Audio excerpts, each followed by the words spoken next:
Malam semuanya. Hari ini spesial edisi kita berkumpul bersama-sama di Gereja Petarin Semono GBS Purwokerto. Hari pertama untuk event doa 10 hari pencurahan Roh Kudus. Di sini ada Bapak Pendeta Nomenor Beaco dan juga Ibu Suci. Kami bertiga hadir menemani saudara semua dan mengajak saudara semua malam ini untuk bergabung dengan kami menyembah Tuhan. Dan kita meminta pada Tuhan biar Roh Kudus mencurahkan kuasa-Nya atas setiap kita. Mari kita menyembah. Kaulah Tuhan.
rasa setiamu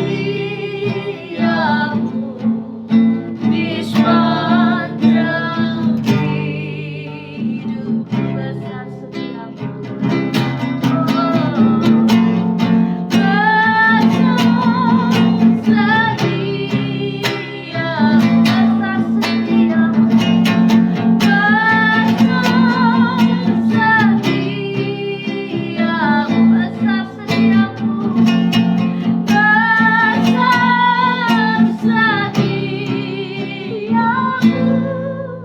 di sepanjang hidupku.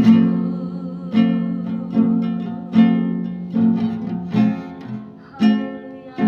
Suci berdoa untuk firman Tuhan. Bapa, di dalam hati kami mengucap syukur Bapa untuk kesempatan sore malam hari ini Bapa. Kami percaya Bapa, jika 2-3 orang berkumpul, kami Ya, percaya Tuhan. Kau ada di tengah-tengah Amin. kami Bapa. Dan kami percaya Bapa, biarlah kuasa-Mu terjadi dalam hidup kami Bapa, sehingga kami dapat menyaksikan kebesaran kasih-Mu dalam hidup kami Bapa. Bapa, sebentar kami akan mendengarkan firman-Mu Bapa. Kiranya Engkau memberkati hamba-Mu Bapak Nono yang menyampaikannya Bapa. Dan kiranya Engkau terus tambahkan Amin. hikmat marifat-Mu kepada hamba-Mu ini Bapa. Dan kami percaya Bapa, jika setiap firman yang disampaikan Bapa dapat menjadi berkat bagi kami Amin. dan bagi setiap orang-orang yang sedang menyaksikan doa live ini Bapa.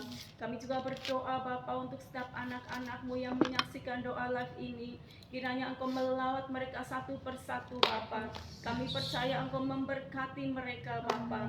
Biarlah kuasa Roh-Mu bekerja dalam setiap hati kami dan setiap hati anak-anak-Mu yang menyaksikan doa live ini Bapa. Kami percaya Bapa, kami percaya untuk kuasa-Mu Bapa. Biarlah kuasa-Mu terjadi dalam kehidupan kami Bapa. Yes. Hanya di dalam nama Tuhan Yesus Kristus kami sudah berdoa dan mengucap syukur. Haleluya. Terima kasih Tuhan, malam hari ini kami mau menikmati kebenaran firman-Mu. Beri kami kekuatan untuk dapat mengerti dan melakukan firman-Mu dalam nama Yesus. Haleluya. Amin. Shalom saudaraku yang dikasih Tuhan. Malam hari ini kita berdoa bukan karena ada pencurahan Roh Kudus, tapi karena hidup kita sudah dipenuhkan oleh Roh Kudus, maka kita berdoa. Ya.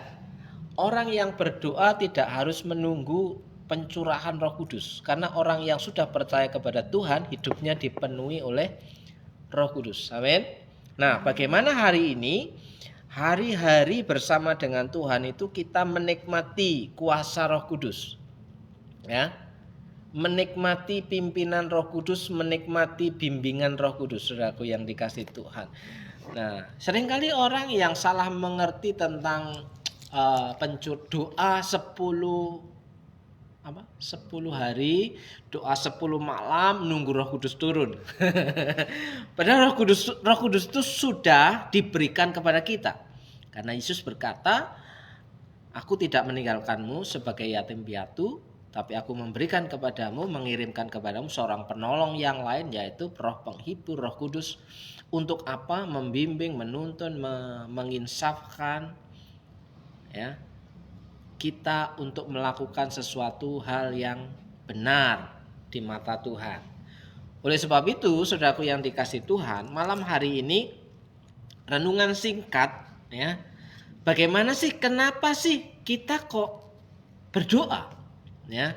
Kenapa kita berdoa? Karena kita mengasihi Tuhan. Ya. Bukan karena sesuatu hal yang lain, kita berdoa karena kita mengasihi Tuhan. Orang yang mengasihi Tuhan itu hidupnya diberkati, dipelihara oleh Tuhan. Tapi bagaimana orang yang tidak mau mengasihi Tuhan? Tuhan sudah begitu mengasihi kita. Nah, apa sebaliknya yang kita lakukan, kita kerjakan, respon kita terhadap kasih Tuhan? Ya. Hal yang mendesak adalah kita ya harusnya membalas cinta Tuhan. Dengan apa? Menyapa Tuhan, mencari tahu apa yang Tuhan mau, bukan menyuruh Tuhan menuruti keinginan kita. Oleh sebab itu dasar kita malam hari ini untuk merenungkan hidup kita hari ini adalah saya membaca di 1 Korintus pasal yang ke-16 ayatnya yang ke 21, 22, 23, 24, saudaraku. Ini surat penutup dari surat 1 Korintus ya, yang ditulis oleh Rasul Paulus, saudaraku yang dikasih Tuhan. Saya ingin membacakan untuk saudara ya, 1 Korintus pasal 16 ayat yang 21, dengan tanganku sendiri aku menulis ini salam dari Paulus. Siapa yang tidak mengasihi Tuhan, terkutuklah ia. Maranatha. Nah, satu ayat yang pasal 20 ayat 22, siapa yang tidak mengasihi Tuhan, terkutuklah ia. Maranatha. Nah, seringkali orang menyanggah, orang itu berkata bahwa orang yang sudah percaya kepada Yesus hidupnya terbebas dari kutuk. Ya kan? Hidupnya dibebaskan dari kutuk, karena terkutuklah orang yang tergantung di kayu salib. Jadi kutuk dosa dalam kehidupan kita sudah digantikan oleh Yesus di kayu salib. Tapi kenapa ayat ini berkata ya, siapa yang tidak mengasihi Tuhan, terkutuklah ia. Ini kayaknya nggak pernah terbaca, ya. Kayaknya ayat ini tersembunyi, saudaraku yang dikasih Tuhan, ya.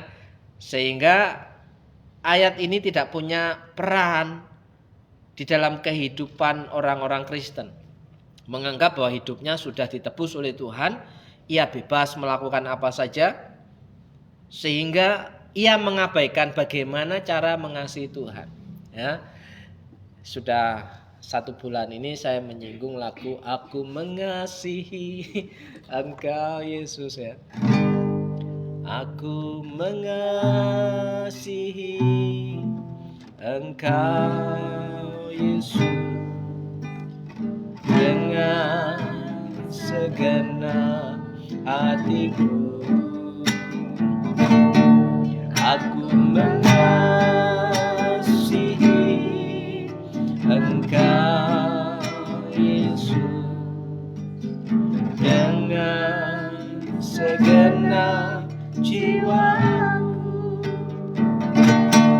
Ku renungkan firman-Mu siang dan malam, ku pegang perintah-Mu dan ku lakukan. Engkau tahu ya Tuhan, tujuan hidupku hanyalah untuk menyenangkan hatimu. Ya. Merenungkan firman Tuhan siang dan malam, melakukan apa yang menyenangkan hati Tuhan, itu mengasihi Tuhan. Nah, orang yang mau mengasihi Tuhan, mau nggak mau harus bertanya kepada orang yang dikasihinya, maunya Tuhan apa, ya kan? Bukan maunya kita, maunya Tuhan apa? Nah, karena kita mengasihi Tuhan, kita bertanya, Tuhan maunya apa dalam hidupku? Sehingga kita melakukan apa yang menyenangkan hati Tuhan. Jangan datang kepada Tuhan pada waktu terpuruk, bangkrut, punya masalah. Nah, datang kepada Tuhan hanya minta tolong saja, bukan mau menyenangkan Tuhan, ngerepotin Tuhan. Ya kan? Ngerepotin Tuhan. Bahkan bukan hanya Tuhan aja yang direpotin, ngerepotin pendeta. Tapi giliran senang, nggak ada masalah, nggak ada pergumulan, nah semuanya ditinggalkan itu. Diajak berdoa nggak mau, ya kan? Tapi ketika diajak, apalagi doa 10 hari, aku kan sudah dipenuhkan Roh Kudus. Dipenuhkan Roh Kudus kok nggak mengasihi Tuhan? Ya kan? Ini sesuatu hal yang aneh. Fenomena orang Kristen di akhir zaman.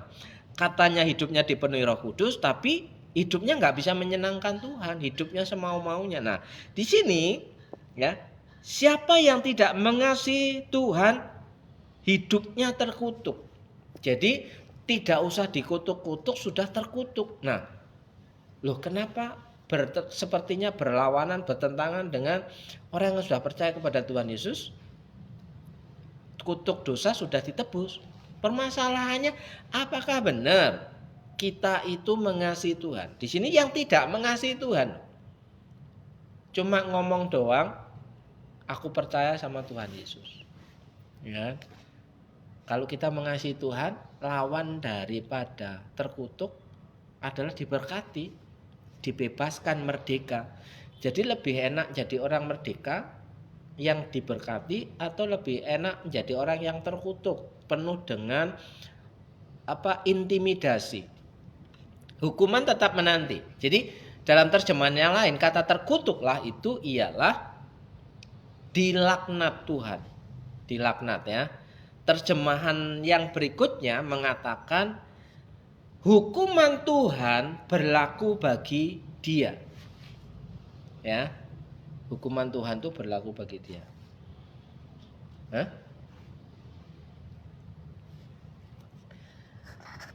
Nah, seringkali orang hukuman yang seperti apa? Kan Tuhan sudah tebus.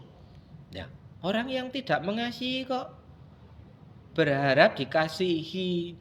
Ya, kalau kita mau mengasihi Tuhan ya mendekat, PDKT kepada Tuhan, ya kan? PDKT dengan Tuhan, TP-TP dengan Tuhan, ya kan? Ya nggak masalah disebut TP-TP, yang daripada kita menjauh daripada Tuhan, lebih baik PDKT dengan Tuhan, TP-TP dengan Tuhan, supaya apa? Yang rayu Tuhan ya enggak apa-apa toh.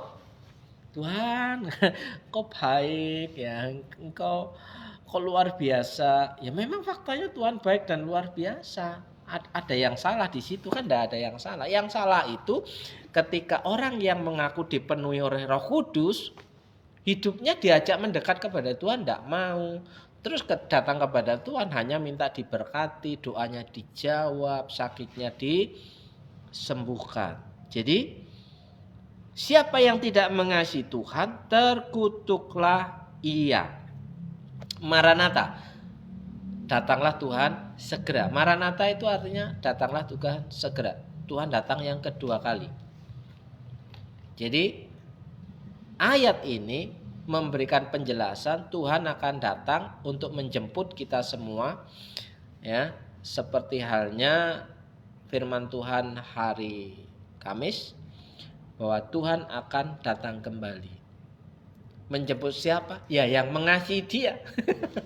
Bukan orang yang pura-pura mengasihi, ya kan? Yang mengasihi dia Tuhan akan jemput. Pasti orang itu berjaga-jaga. Kalau orang yang tidak mengasihi ketika Tuhan datang, dia kemana? Nggak tahu. Ya kan?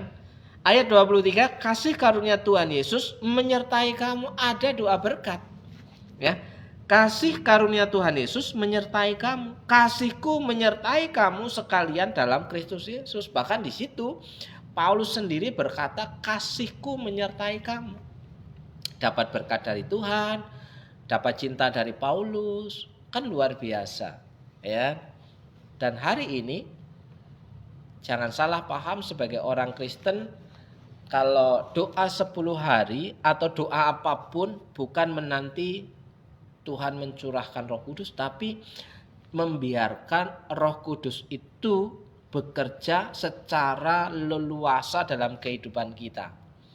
Jadi kalau Tuhan Yesus pimpin melalui Roh Kudus yang ada dalam hidup kita, kamu harus melakukan hal yang benar, ya, tunjukkan kepada dunia kebenaran yang sebenarnya, ya, jangan pura-pura menjadi orang benar tapi tidak melakukan apa-apa.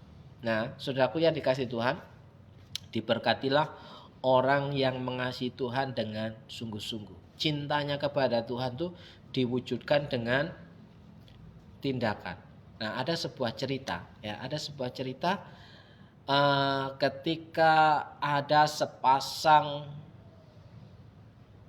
induk ayam dan ayam jago, ayam jantan. Anggap aja sepasang suami istri, ya.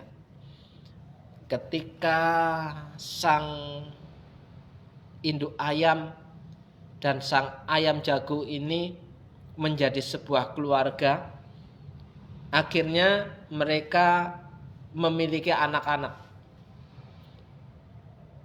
ya. Dan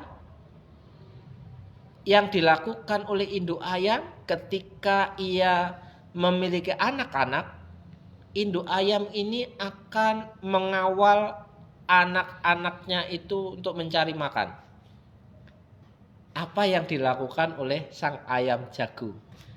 Ya, setelah pengantin baru, ya, bikin anak, ya, anak-anaknya dirawat, diasuh, dipelihara, dikasih makan oleh istrinya, induknya, ya. Sementara sang ayam jantan, ayam jago keluar, main, jalan-jalan, ya, bahkan di luar dia TP-TP lagi dengan betina-betina yang ada di luar. Ya kan? Nanti pulang-pulang minta jatah ke induk ayam. Sementara tanggung jawabnya untuk ngasih makan anak-anak tidak dilakukan. Nah, pada suatu ketika kandang, ya, sang induk ayam bersama anak-anaknya ini kebakaran. Nah, apa yang terjadi? Api itu meluas, ya. Maka yang terjadi adalah udara panas. Sementara ayam jago bukan malah menyelamatkan istrinya, anak-anaknya, dia malah pergi keluar, meninggalkan istri dan anaknya, ya. Induk ayam dan anak-anaknya ditinggalkan begitu dalam bahaya, cari selamat sendiri. Sementara sang induk ayam ini gimana caranya menyelamatkan anaknya? Akhirnya induk ayam ini mengepakkan sayapnya, menyuruh anak-anaknya berlindung di bawah kepakan sayapnya. Semakin api memanas, semakin membakar bulu-bulu induk ayam. Nah, yang terjadi, mana kuase di tengah-tengah panasnya api itu, ya, sampai api itu menjadi padam, induk ayam ini kebakar, gosong gara-gara melindungi anak-anaknya. Nah, ketika api sudah padam, induk ayam mati. Tapi anak-anaknya yang ada di bawah kepak sayapnya masih bisa bertahan hidup. Nah, apa ini artinya? Artinya adalah bahwa ketika mengasihi itu ada tindakan nyata, bahkan nyawa pun dikorbankan. Ya. Kita mengasihi anak-anak, kerja dari pagi, siang, malam, ya. Bahkan pulang langsung tidur, besok bangun pagi, kerja lagi, siang malam, demi siapa? Itu adalah bukti kasih yang nyata, ya, terhadap orang yang dikasihnya, anak yang mengorbankan hidupnya. Berbeda dengan sang ayam jago, mangan turu kawin lunga, mangan turu kawin lunga, ya. Apakah itu mengasihi? Enggak. Itu hanya sebuah sandiwara dalam kehidupannya. Pura-pura mengasihi, sebenarnya dia hanya birahi terhadap induk ayamnya saja. Di luar dia ketemu dengan ayam betina yang lain, ya, kejar-kejaran lagi, ya. Nah, disinilah letaknya bahwa Allah kita mengasihi saudara dan saya dengan menyerahkan anaknya yang tunggal, Tuhan Yesus, sampai mati di kayu salib untuk menggantikan hukuman dosa. Nah, kutuk dosa yang harusnya kita tanggung digantikan oleh Tuhan Yesus. Dan di situ orang yang percaya kepada pengorbanan Tuhan Yesus, hidupnya dibebaskan dari belenggu dosa. Harusnya orang yang sudah dibebaskan ini banyak berterima kasih, banyak-banyak berterima kasih kepada pengorbanan Tuhan. Hari ini Tuhan Yesus memenuhkan hidup kita dengan Roh Kudus. Nah, kalau Roh Kudus itu memimpin hidup kita, maka kita semakin hari semakin mengasihi Tuhan. Bukan semakin menjauh daripada Tuhan. Apa bukti kasih kita yang sudah dipenuhi oleh Roh Kudus? Ya. Melayani. Melayani. Memperhatikan satu dengan yang lain, memperhatikan yang tidak terperhatikan, memperhatikan orang yang lemah, yang ada di depan mata kita, nggak usah jauh-jauh. Gak usah terlalu jauh. Yang ada ketika hari Minggu, yang ketemu dengan siapa itu diperhatikan, yang lemah dibantu. Nah, itu namanya melayani. Ya, bukan saya dapat apa, tapi saya mau memberikan apa. Bukti kasih kita kepada Tuhan. Jadi sekali lagi saya membacakan ini. Ya. Siapa yang tidak mengasihi Tuhan, terkutuklah ia. Maranatha, kasih karunia Tuhan Yesus menyertai kamu. Kasihku menyertai kamu sekalian dalam Kristus Yesus. Puji Tuhan. Renungan singkat malam hari ini mengingat kita untuk tetap mengasihi Tuhan dalam segala perkara. Ya. Selamat malam Mama. Ya. Nah, ini Bu Suci kasih salam. Bentar ya. Oke, Bu Suci. Malam. Tuhan Yesus memberkati. Shalom. Oke, mari kita berdoa. Bapa surga, dalam berkat nama Yesus malam hari ini kami bersyukur Tuhan sudah mengasihi kami all out. Hari ini kami mau belajar untuk dapat menyenangkan Tuhan sebagai bukti kasih kami kepadamu Tuhan.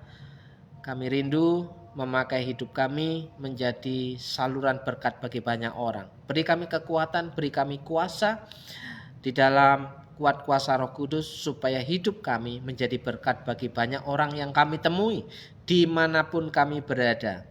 Supaya apa yang kami kerjakan menjadi berkat bagi banyak orang. Malam hari ini kami berdoa bagi saudara yang sedang lemah tubuh, yang sakit. Tuhan jamah, Tuhan sembuhkan. Berdoa bagi saudara yang sedang bergumul dengan keluarga. Tuhan memulihkan seisi rumah. Berdoa bagi saudara yang bergumul dengan pekerjaan, kebutuhan ekonomi. Kiranya Tuhan menolong dan mencukupkan apa yang tidak pernah kita pikirkan. Engkau pikirkan, Tuhan sudah pikirkan lebih dahulu. Dalam nama Yesus, saudara yang percaya, Roh Kudus bekerja seluas-luasnya dalam hidupmu.